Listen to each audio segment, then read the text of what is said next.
Dinh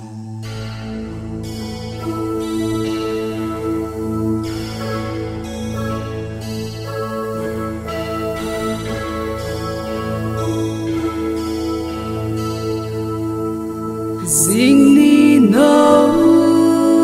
em sẽ ở hông so in December ha ở hung thung kita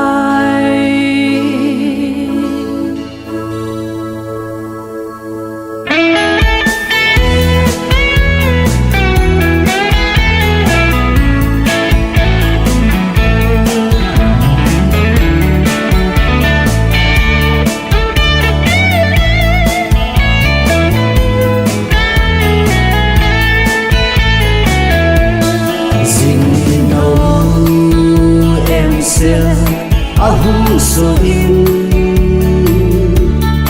December ha ahum hum kita likin zau siki pana ben ha ipa kai be nilen chi u hite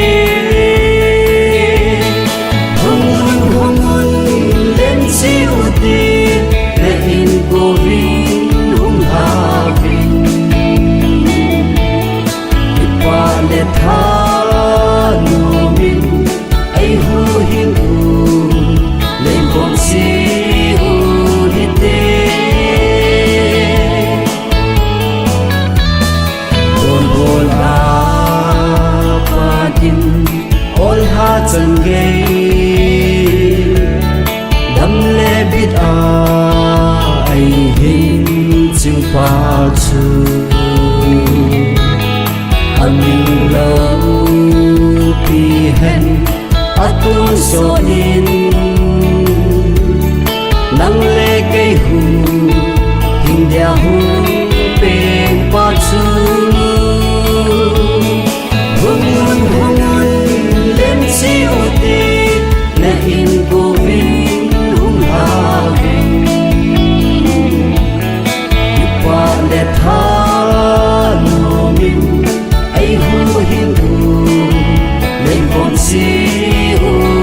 tít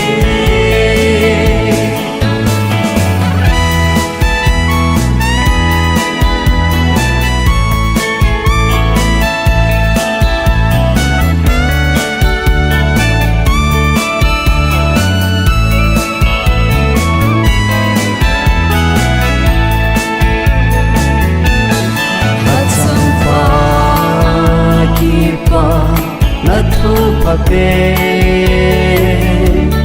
ai đi piu về sân na lên xa pa lên đầm đi xa ta nát pe ngàn sông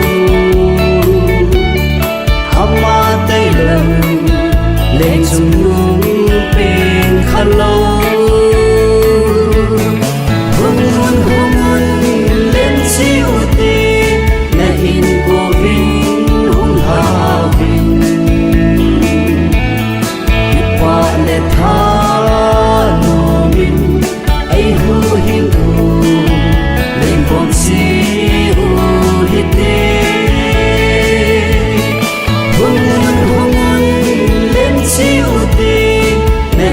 cô vinh hung hà vinh